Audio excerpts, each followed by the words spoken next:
हमने मत चले जावे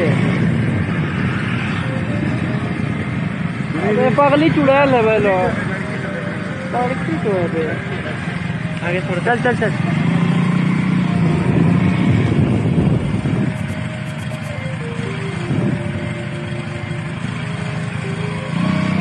कैसे लाल ग्रह यानी कि मंगल पर कोई इंसान महज 3 महीनों में ही उम्र दराज हो सकता है। दरअसल ऐसा इसलिए हुआ क्योंकि धरती पर बिताए 3 महीने मार्स पर गुजरने वाले 3 महीनों से काफी जुदा होते हैं। नहीं समझे?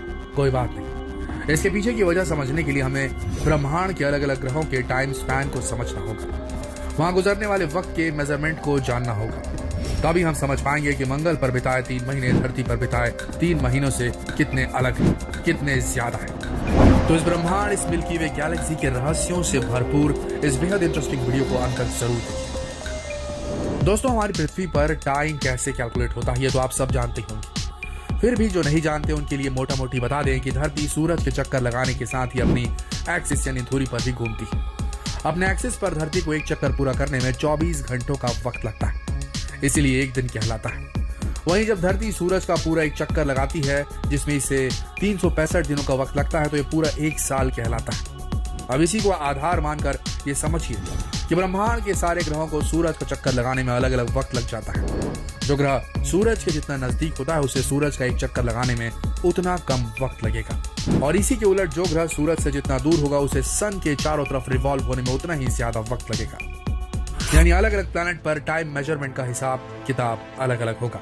सीधी भाषा में कहें तो ब्रह्मांड के सारे ग्रहों पर 1 साल 365 दिनों का नहीं होता, एक्सेप्ट अर्थ, क्योंकि अर्थ के अलावा जितने भी प्लैनेट हैं वो या तो सूर्य के बेहद नजदीक हैं या फिर इतनी दूर है जहां तक सूर्य की रोशनी भी बमुश्किल पहुंच पाती है। इसलिए समझना मुश्किल नहीं है कि जो ग्रह सूर्य के नजदीक हैं वो उतनी ही जल्दी सूर्य की एक परिक्रमा पूरी कर लें, और जो सूर्य से सबसे दूर है उसे उतना ही ज्यादा वक्त लगता है सूरज का एक चक्कर लगाने में। इसका सीधा और स्पष्ट मतलब यह है कि जो ग्रह सूर्य के सबसे नजदीक होगा वहां 1 साल सबसे कम समय का होगा, और जो प्लैनेट सूरज से सबसे दूर होगा वहां 1 साल सबसे लंबा बीतेगा। तो दोस्तों, ये तो था अलग अलग ग्रहों के टाइम स्पैन को समझने का बेसिक कॉन्सेप्ट।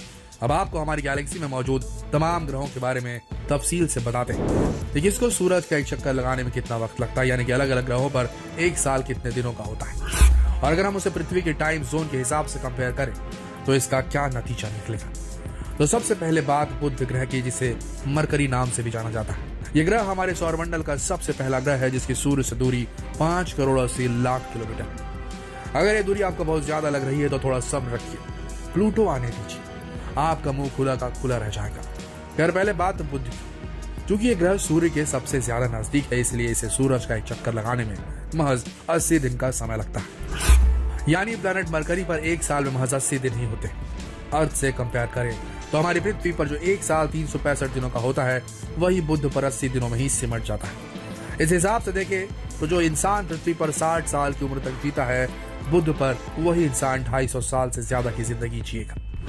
अब जो लोग साल में 4 बार अपना बर्थडे मनाते हैं उनके लिए तो इससे अच्छा कोई और ग्रह हो ही नहीं सकता। खैर, आगे बढ़ते हैं और अब बात करते हैं शुक्र ग्रह की, जिसे हम वीनस के नाम से भी जानते हैं। सूर्य से दूसरा सबसे नजदीक ग्रह शुक्र ही है और दोनों के बीच दूरी 10 करोड़ 80 लाख किलोमीटर है।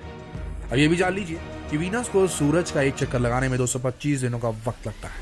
इस हिसाब से जो इंसान पृथ्वी पर 60 साल जीता है, शुक्र पर उसकी उम्र करीब 97 साल की होगी। अब तीसरे नंबर पर बारी आती है प्लैनेट अर्थ की, जहां हम इंसान रहते हैं। चूंकि हम सभी ग्रहों के टाइम स्पैन को पृथ्वी से ही कंपेयर कर रहे हैं तो इस हिसाब से हमारा अगला टारगेट है प्लैनेट मार्स यानी कि मंगल ग्रह। वही मंगल ग्रह जहां स्पेस एजेंसी नासा और इलॉन मस्क जैसे कारोबारी इंसानी बस्ती बसाने की तैयारी में।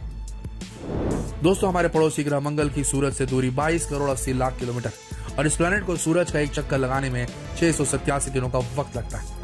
यानी मंगल पर साल में 687 दिन होते हैं। मतलब कि पृथ्वी पर 60 साल की उम्र तक जीवित रहने वाला इंसान मंगल पर 32 साल में ही बूढ़ा होकर मर जाएगा। कुछ समझे दोस्तों, क्यों मंगल पर लोग तुरंत ही बूढ़े हो जाएंगे? खैर, ये तो फिर भी बहुत ज्यादा है। अभी वैसे ग्रह की चर्चा बाकी है जहां आपकी उम्र सिर्फ 3 महीने में सिमट कर रह जाएगी। चलिए ब्रह्मांड के सफर पर आगे बढ़ते हैं और बात करते हैं 5वें ग्रह यानी बृहस्पति की, जिसे दुनिया जुपिटर के नाम से भी जानती है। यह हमारी गैलेक्सी का सबसे बड़ा ग्रह है जिसकी सूरज से दूरी 77 करोड़ किलोमीटर से भी ज्यादा है। ये दूरी इतनी है कि आप जानकर हैरान रह जाएंगे कि जुपिटर को सूरज की एक परिक्रमा करने में करीब 4300 दिन का वक्त लगता है। यानी बृहस्पति पर एक साल लगभग 4300 दिनों का होता है। इस हिसाब से देखें तो धरती पर 60 साल की उम्र तक जीने वाला आदमी जुपिटर पर 5 साल में अपनी पूरी जिंदगी जी लेगा। क्यों? झटका लग गया? अभी और शौक बाकी दोस्तों। अब बात सौरमंडल के सबसे खूबसूरत ग्रह शनि की यानी सैटर्न की, तो ये इसके इर्द गिर्द एक छल्ला बना है जो इसकी खूबसूरती को 4 चांद लगा देता है। इस ग्रह की सूर्य से दूरी तो आपको और भी ज्यादा हैरान कर देगी, क्योंकि ये दूरी 1 अरब 43 किलोमीटर। इसलिए इस प्लैनेट को सूरज का एक चक्कर लगाने में 11,000 दिन लग जाते हैं, यानी यहाँ एक साल 11,000 दिनों का होता है। इस लिहाज से धरती पर 60 साल जीने वाले शख्स की शनि पर उम्र महज 2 साल रह जाएगी। अब आ रही है सौरमंडल के 7वें ग्रह अरुण यानी कि यूरेनस की। सूर्य से इसकी दूरी 2 अरब 87 करोड़ किलोमीटर है। यही वजह है यूरेनस को सूरज का एक चक्कर काटने में 30,000 दिनों का वक्त लगता है। यानी इस ग्रह पर एक साल 365 दिनों का नहीं बल्कि 30,000 दिनों का होता है।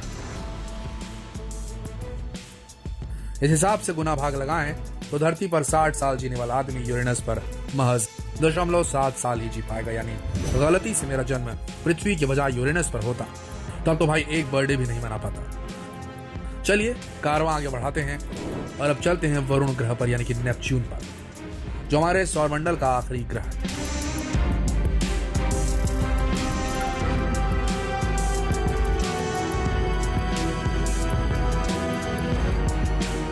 हालांकि पहले इसमें प्लूटो भी शुमार था, लेकिन साइंटिस्टों ने अब प्लूटो को हमारे सौरमंडल से बाहर का ग्रह मान लिया है और इसे लिस्ट से हटा दिया है। अब आपको बता दें कि नेपच्यून की सूर्य से दूरी लगभग 4.5 अरब किलोमीटर है। इस प्लैनेट को सूर्य का एक चक्कर लगाने में करीब 60,200 दिनों का वक्त लग जाता है। यानी हमारी गैलेक्सी के आखिरी ग्रह में एक साल 60,200 दिनों में पूरा होता है। इस हिसाब से जो इंसान पृथ्वी पर 60 साल तक जीता है वो नेपच्यून पर 0.3 साल ही जिंदा रहेगा, यानी कि सिर्फ 3 महीने।